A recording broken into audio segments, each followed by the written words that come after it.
picture and tell the diagnosis. Can you see this patient is having difficulty in opening the mouth? So what, there is restricted mouth opening. Second thing, what you can see, that there is presence of extensive fibrosis. What happens? Can you see whitish areas? So this condition is typically seen in Asian population, more common in females, and this is oral submucous fibrosis. So what's the name of this condition? This is oral submucous fibrosis. Here you can see the term is self-explanatory. Submucous fibrosis. So problem, in the oral cavity there is presence of fibrous band. So there is presence of fibrous band in the oral cavity, in which particular layer? Submucosa. And because of this extensive fibrosis, this patient is not able to open the mouth completely. So there is restricted opening of mouth. Second, there is restricted tongue movement also. And generally these patients are females who have the habit of chewing betel nut for longer duration. They used to keep the betel nut in the mouth and they keep chewing that betel nut. Okay. So what is oral submucous fibrosis? The term is self-explanatory. It is characterized by formation of fibrous band. Submucous fibrosis. So there is formation of fibrous band in which layer? Submucosa. And because of this fibrous band, what's the problem? There is restricted opening of mouth. So restricted mouth opening, one problem, and restricted tongue movement. Okay. Now imagine a condition of a female who is having restricted mouth opening and restricted tongue movement. You can understand the pain. So restricted mouth opening and restricted tongue movement.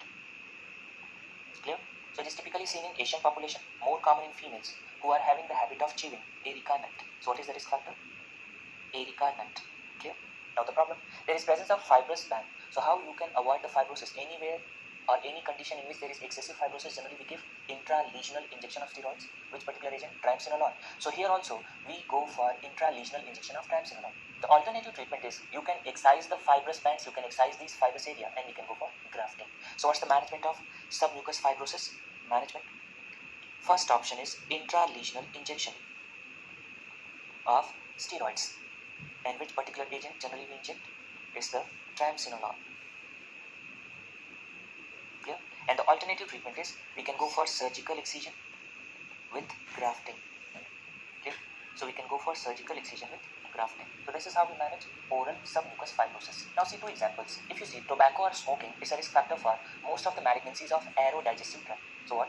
Tobacco is a common risk factor for most of aerodigestive tract malignancies. One example. Second example, if patient is a smoker, so smoking is a risk factor for renal cell carcinoma, carcinoma renal pelvis, ureteric malignancies, and carcinoma bladder. So in the whole genitourinary tract, what you noticed, that smoking is going to increase the risk of malignancy in the whole field. So what's the problem? If there is diffuse and chronic exposure of a carcinogenic substance in the whole field, there is increased risk of malignancy in the whole field, and this concept is known as field cancerization. So what is field cancerization? Very, very important concept. Field cancerization. Clear? So in this case, if there is diffuse and chronic exposure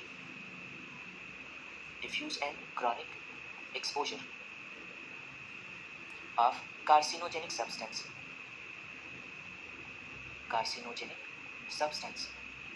So what happens? There is widespread changes in the surface epithelium. So if there is widespread change, so there are widespread changes in surface epithelium. Okay? And because of that, what's the problem? These patients are prone to develop multiple tumors. So what happens? These patients are prone to develop multiple tumors, and in this case, there are separate tumors at different sites. Two situations are there. If patients are having multiple tumors and the second tumor was diagnosed within 6 months of diagnosis of first tumor, this is known as synchronous tumor. And if the second tumor was diagnosed after 6 months of diagnosis of first tumor, this is known as metachronous. So because of these changes, it can lead to separate tumors at different sites. Separate tumors at different sites in the whole field. Okay? And it is further divided into two types. It can be synchronous. Synchronous means detected simultaneously or within 6 months. Synchronous or metachronous. And this metachronous, it is detected or diagnosed after 6 months. Okay? So synchronous, detected simultaneously or within 6 months. Simple. And metachronous, this is detected after 6 months. So the second tumor is diagnosed after 6 months of first tumor or primary tumor. So now classical example, so you can see tobacco or alcohol for aerodigestive tract, so it is going to increase the risk of malignancy in aerodigestive tract. And second, we discussed smoking for genitourinary tract. So what are the examples of field cancerization? Very important. Tobacco or alcohol, and this is for aerodigestive tract. Okay? So So second, we discussed smoking, and this is going to increase the risk of urinary tract malignancy. So smoking, and it's going to increase the risk of urinary tract malignancy. Okay, so this is the concept of field cancerization. Now see, if you have seen a patient of carcinoma oral cavity, generally what is the most common side? Tongue followed by lip. So whenever these patients are coming to us, what they tell us, that sir, I'm having this swelling, or in the tongue they are going to tell us that sir, this is an ulcer, and generally the duration is more than 3 weeks. So whenever there is swelling or sometimes there is ulcer, these patients have sore tongue. So they give you history of not tolerating hot and spicy food.